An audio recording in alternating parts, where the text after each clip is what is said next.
अस्सलाम वालेकुम नाज़रीन, आपका मेज़बान यासिर शामी आपकी खिदमत में हाजिर है और आप देख रहे हैं डेली पाकिस्तान। पूरी दुनिया से जिन लोगों ने डेली पाकिस्तान के पेज पे हमें ज्वाइन किया है उन्हें खुशामदीद कहेंगे। आज मैं मौजूद हूँ डॉक्टर सलमान ताहिर शफ़ी साहब के साथ, जो कि गुर्दों के फ़िज़िशन हैं और प्रोफेसर हैं नेफ्रोलॉजी के शरीफ मेडिकल एंड डेंटल कॉलेज में। सर बहुत शुक्रिया डेली पाकिस्तान को टाइम देने का। सर मेरा सबसे पहला जो सवाल है, हमारी जो ऑडियंस है हमसे अक्सर ये सवालात जो है हमसे पेज पे भी पूछे जाते हैं कि गुर्दे की बीमारी इतनी आम हो चुकी है पाकिस्तान में, और खुदा न खास्ता जिस दूसरे घर में देखें कोई ना कोई गुर्दा और गुर्दे की मर्ज से मुब्तला शख्स आपको मिल जाता है। इसकी बेसिक और बुनियादी वजूहात जो हैं वो आपको क्या नज़र आते हैं? गुर्दे की बीमारियों की वजूहात तो कई होती हैं,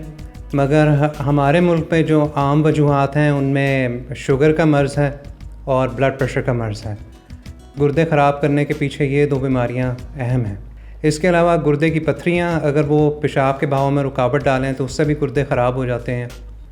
गुर्दे के फ़िल्टर्स में सोजिश करने वाली बीमारियां भी हमारे यहाँ जो नौजवान हैं, कम उम्र के लोग हैं, उनमें देखी जाती हैं। पर गुर्दे की मौलूसी बीमारियां भी हमारे मुल्क में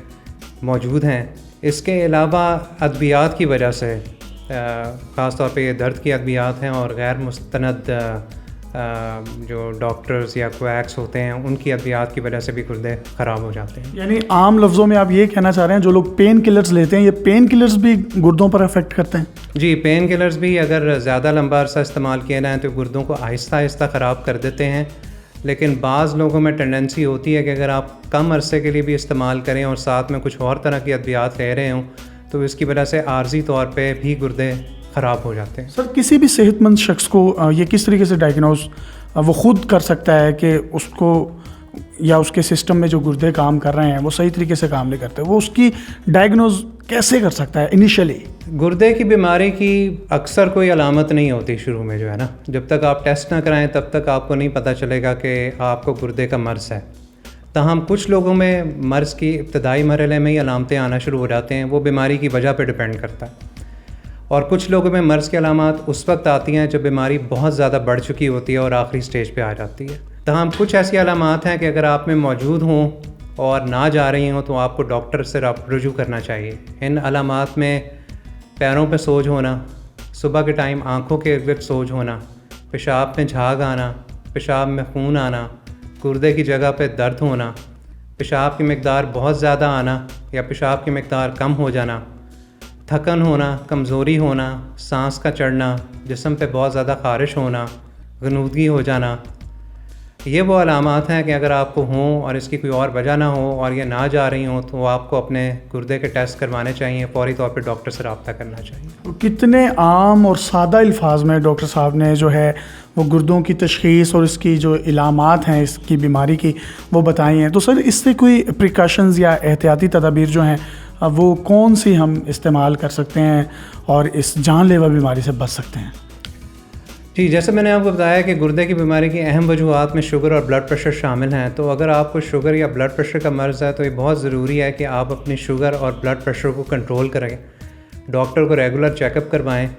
और शुगर और ब्लड प्रेशर के मरीज़ हैं वो साल में कम से कम एक दफ़ा अपने गुर्दे के जो बेसिक टेस्ट होते हैं, जैसे खून का टेस्ट है, सीरम क्रिएटिनिन और यूरिन का टेस्ट है कि देखेंगे पेशाब में प्रोटीन तो नहीं आ रही, तो ये टेस्ट जो है वो ज़रूर करवाएं, जो है ना, क्योंकि जैसे मैं कह रहा हूँ कि इब्तिदा में हो सकता है कोई अलामत ना हो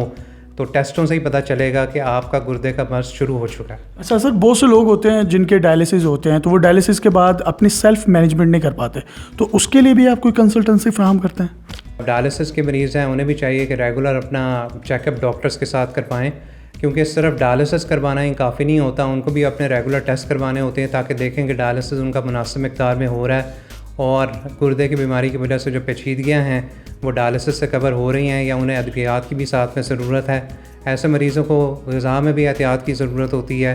अप्रोप्रिएट वैक्सीनेशन की भी ज़रूरत होती है और बहुत ज़्यादा काउंसलिंग की भी ज़रूरत होती है, क्योंकि डायलिसिस की वजह से उन पर काफ़ी ज़्यादा डिप्रेशन भी होता है। तो डॉक्टर के साथ रेगुलर विज़िट करके रेगुलर चेकअप करवा के वो अपने मर्ज़ की शिद्दत को कम कर सकते हैं। सर एक आखिरी जो स्टेज होती है डायलिसिस के बाद, वो कहा जाता है आम अल्फाज में कि गुर्दे फेल हो गए हैं, काम करना छोड़ गए हैं, तो फिर ट्रांसप्लांट की तरफ जाना चाहिए? जी, अगर गुर्दे मुकम्मल तौर पे फ़ेल हो जाएं और दवाइयों के साथ उनको ठीक ना किया जा सके तो फिर उसका हल या तो डायलिसिस है या फिर ट्रांसप्लांट है। کچھ لوگ ہیں یہ دونوں علاج نہیں کروانا چاہتے، تو پھر ادویات کی وجہ سے مدد سے یہ کوشش کی جاتی ہے کہ ان کی مرض کی شدت کو کم رکھا جا سکے اور اس کی وجہ سے ان کو کم سے کم تکلیف ہو، تاہم ایسے مریض زیادہ لمبا عرصہ زندہ نہیں رہ سکتے۔ آخر میں مجھے بتائیے گا، رمضان المبارک کا بڑا بابرکت مہینہ جا رہا ہے، تو ہر جو صاحب حیثیت اور ایک وہ انسان جو ایمان کی طاقت ہے، جس کے اندر ایمان کی ایک روشنی ہے، وہ روزے رکھنا چاہتا ہے، وہ چاہے شوگر کا مریض ہے یا وہ گردوں کی بیماری میں مبتلا ہے، تو وہ تمام لوگ جو ان خطرناک بیماریوں میں مبتلا ہیں اور روزہ رکھنا چاہتے ہیں، تو وہ کس طریقے سے روزہ رکھ سکتے ہیں؟ کیا کیا پریکاشنز کو استعمال کر سکتے ہیں؟ سب سے پہلی تو ضروری چیز ہے کہ اپنے معالج سے رابطہ قائم رکھیں کہ وہ وہیں صحیح طور پہ بتا سکتا ہے کہ آپ کو روزہ رکھنا چاہیے یا نہیں۔ اگر آپ کا مرض کنٹرول میں ہے اور اس کی شدت اتنی زیادہ نہیں ہے تو پھر تو آپ روزہ رکھ سکتے ہیں۔ گردے کے حوالے سے میں بات کروں گا، اگر مرض بالکل شروع والی سٹیجز پہ ہے تو پھر تو شاید روزہ رکھنا ٹھیک ہے، لیکن اگر مرض بڑا ہوا ہے، جیسے سٹیج 3 یا اس سے زیادہ مرض کی شدت ہے، تو پھر ایسے مریضوں کو بہتر یہ ہوگا کہ وہ روزہ نہ رکھیں، کیونکہ پانی کی کمی یا ڈی ہائیڈریشن کی وجہ سے گردے کا مرض بڑھ سکتا ہے۔ جہاں تک شوگر کے مریضوں کا تعلق ہے، اگر وہ تو گولیوں کے اوپر ہیں اور شوگر ان کی کنٹرول میں ہے تو پھر اپنے معالج کے مشورے سے وہ روزہ رکھ سکتے ہیں۔ تاہم اگر وہ انسولن پہ ہیں تو پھر روزے کے دوران خطرہ ہوتا ہے کہ ان کی شوگر کم ہو جائے یا زیادہ ہو جائے، یا شوگر کی وجہ سے کوئی لائف تھریٹنگ پیچیدگی جیسے کیٹو ایسیڈوسس کہتے ہیں وہ ہو جائے۔ تو ایسے مریض اپنے معالج کے مشورے سے ہی روزہ رکھیں اور روزے کے دوران بھی اپنی شوگر چیک کرتے رہیں کہ اگر شوگر کم ہو جائے یا بہت زیادہ ہو جائے تو پھر فوری طور پہ وہ اپنا